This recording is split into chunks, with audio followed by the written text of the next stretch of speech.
بسم اللہ الرحمن الرحیم۔ السلام علیکم ڈیئر اسٹوڈینٹس۔ آج ہم جو ٹاپک ڈسکس کرنے جا رہے ہیں ڈاکٹر الفریڈ مارشل کی تعریف، اس کی خوبیاں اور اس کی خامیاں ہم ڈسکس کریں گے۔ پیپر کے لیے یہ بڑا امپورٹنٹ کویسچن ہے۔ الفریڈ مارشل کی سب سے پہلے ہم تعریف سے پہلے اس کا تھوڑا سا تعارف ہمیں ضرور ڈسکس کر لینا چاہیے۔ الفریڈ مارشل جو ہے یہ 9 کلاسیکی مکتبہ فکر کا بانی ہے۔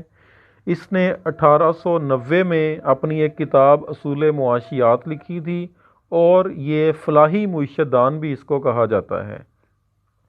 الفریڈ مارشل کی تعریف ہے، معاشیات میں انسان کے ان افعال کا مطالعہ کیا جاتا ہے جن کا تعلق زندگی کے روزمرہ معاملات سے ہے۔ یہ علم انسان کی انفرادی اور اجتماعی کوششوں کے اس حصے کا جائزہ لیتا ہے جس کا اس چیز سے گہرا تعلق ہے کہ خوشحال زندگی کے مادی لوازمات کس طرح حاصل کیے جاتے ہیں اور انہیں کس طرح استعمال کیا جاتا ہے۔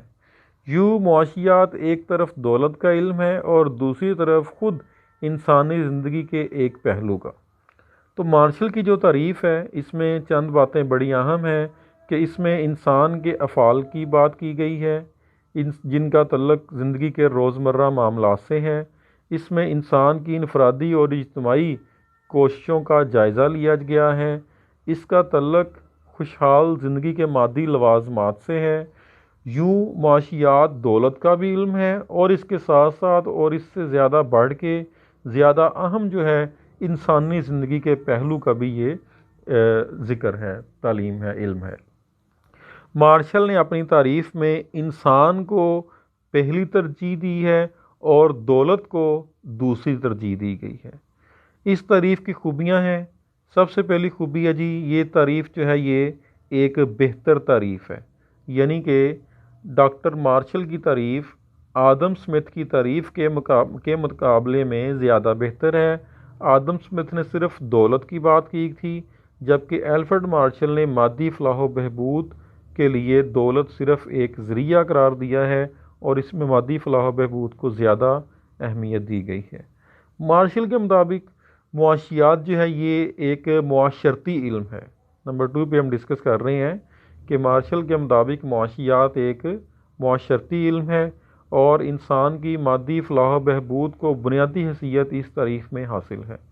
اسی وجہ سے معاشیات کو معاشرتی علم کا درجہ دیا مارشل نے اور یہ بات آج بھی ہمیں عملی زندگی میں نظر آتی ہے۔ نمبر 3 پہ ہے انفرادی اور اجتماعی مطالعہ۔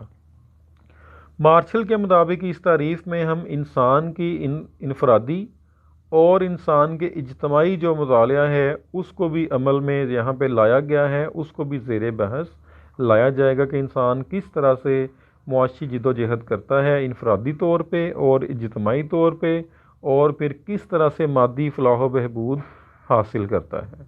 نمبر 4 پہ بڑا اہم پوائنٹ ہے کہ مارشل نے دولت کو ثانوی حیثیت دی ہے اور انسان کو اولین۔ مارشل کی تعریف نے جو دولت کا جو کانسیپٹ تھا کہ جس کو بہت زیادہ تنقید کا سامنا کرنا پڑا، اس کے مقابلے میں مارشل نے اپنی تعریف میں دولت کو نمبر 2 پہ اور انسان کو نمبر 1 پہ رکھا ہے۔ نمبر 5 پہ ہے سماجی انسان کا مطالعہ۔ مارشل کی تعریف میں سماجی انسان کی بات کی گئی ہے، یعنی کہ اس میں اس انسان کو ہم ڈسکس کریں گے کہ جو باقاعدہ کسی ایک سوسائٹی کا حصہ ہے، جو باقاعدہ کسی ایک معاشرے میں رہتا ہے، ایسا شخص کہ جو معاشرے سے باہر ہے، دور الگ تھلگ جنگلوں میں رہتا ہے، اس کو معاشیات میں شامل نہیں کیا جائے گا۔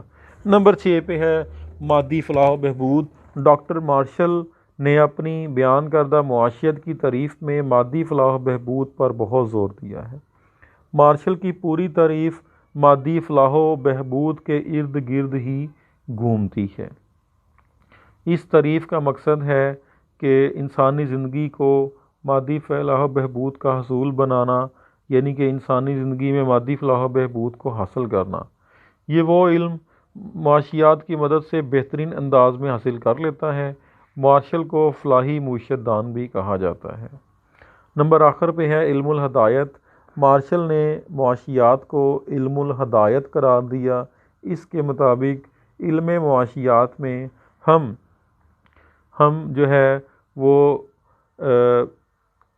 علم معاشیات میں ہم معاشی مسائل کو نہ صرف دیکھیں گے، نہ صرف ان کو لکھیں گے، بلکہ ان مسائل کو حل کرنے کے لیے ماہرین معاشیات دان جو ہوتے ہیں وہ کوئی نہ کوئی تجویز بھی دیتے ہیں۔ اس لیے اس کو ہم نام دیتے ہیں علم الہدایت۔ علم الہدایت کے لیے ایک بار پھر آپ دیکھ لیں، یہ پیپر کے لیے شارٹ سوال بھی آ سکتا ہے۔ علم الہدایت سے مراد وہ علم ہے کہ جس میں معاشی مسائل کو دیکھا جاتا ہے، بیان کیا جاتا ہے، اور اس کے ساتھ ساتھ ان کے حل کے لیے تجاویز بھی دی جاتی ہیں۔ تو مارشل کے مطابق جو علم معاشیات ہے یہ ایک علم الہدایت ہے۔ یہ اس کی تعریف کی خوبیاں تھی۔ اب ہم ڈسکس کر رہے ہیں اس کی تعریف کی خامیاں۔ 1932 میں پروفیسر رابنز نے اس تعریف کو تنقید کا نشانہ بنایا۔ نمبر 1 پہ ہے جی، مارشل کی تعریف میں صرف اور صرف مادی فلاح و بہبود کا ذکر ہے، غیر مادی فلاح و بہبود اس تعریف میں شامل نہیں ہے۔ یعنی کہ اس تعریف کا دائرہ کار مارشل نے تنگ کر دیا یہ کہہ کے کہ یہ تعریف صرف اور صرف غیر مادی یہ صرف مادی فلاح و بہبود اس تعریف میں شامل ہے۔ مارشل کی تعریف میں غیر مادی لوازمات کو شامل نہیں کیا گیا۔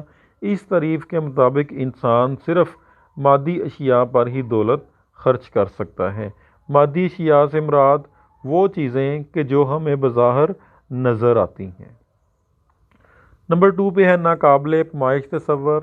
رابنز کے مطابق مارشل کی تعریف میں جو فلاح و بہبود کی بات کی گئی ہے، فلاح و بہبود کو کسی بھی انسٹرومنٹ کی مدد سے، کسی بھی آلے کی مدد سے ماپا نہیں جا سکتا۔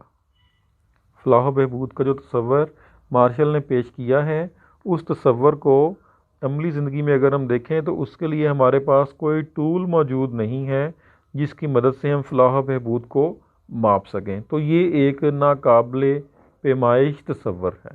نمبر 3 پہ ہمارے پاس ہے فلاح و بہبود میں فرق۔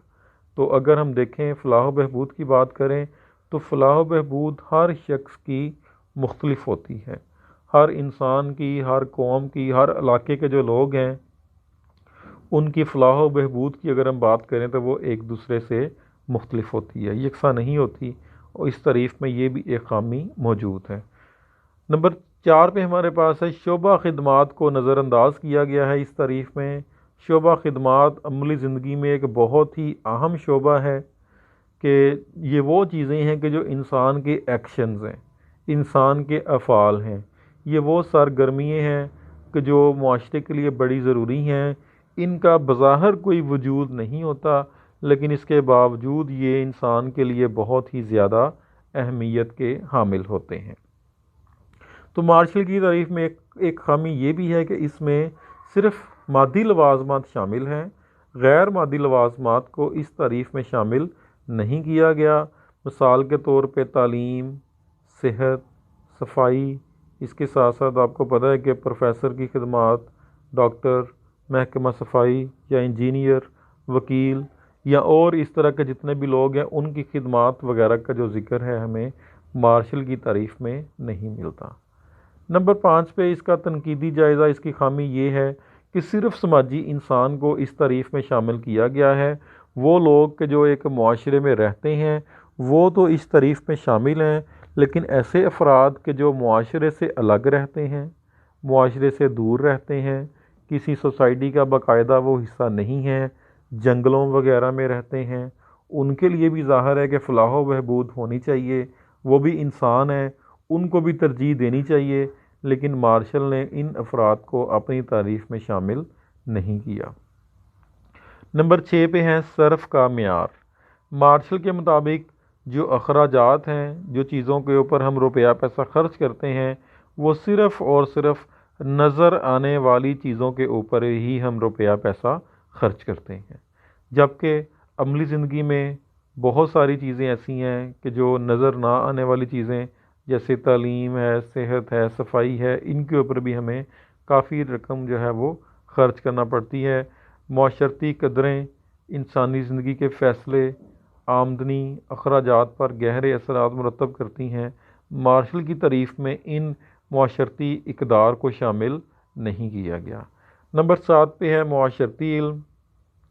مارشل نے، آخری پوائنٹ ہے ہمارا، مارشل نے معاشیات کو معاشرتی علم کہا ہے، جبکہ رابنز نے اس تعریف کو، علم معاشیات کو، معاشرتی علم نہیں بلکہ اس کو ایک سائنسی علم کا درجہ دینے کی کوشش کی ہے، اور اس کے اوپر انہوں نے تنقید کرتے ہوئے کہا ہے کہ معاشیات جو ہے یہ ایک معاشرتی علم نہیں ہے بلکہ یہ ایک غیر جانبدار علم ہے، یہ ایک سائنس ہے، یہ ایک سائنسی علم ہے۔ جیسا کہ سائنسی قوانین ہوتے ہیں ویسے ہی معاشرتی یا معاشی قوانین بھی ہوتے ہیں۔ لوگ اپنے محدود ذرائع سے لامحدود خواہشات کی تکمیل کیسے کرتے ہیں جن سے ان کو فائدہ بھی حاصل ہوتا ہے اور نقصان بھی۔ تو رابنز نے اس تعریف کو سائنسی علم کا درجہ دینے کی کوشش کی ہے۔ تو یہ آج کا ہمارا ٹاپک تھا، پروفیسر مارشل کی جو تعریف ہے اس کی خوبیاں اور خامیاں۔ تو پیپر کے لیے یہ بڑا امپورٹنٹ ہے، اس کو دیکھیے گا، یاد کیجیے گا، ریوائز کیجیے گا۔ امید ہے کہ آپ کو اچھی طرح سے یہ سمجھ آ گیا ہوگا۔ اللہ حافظ۔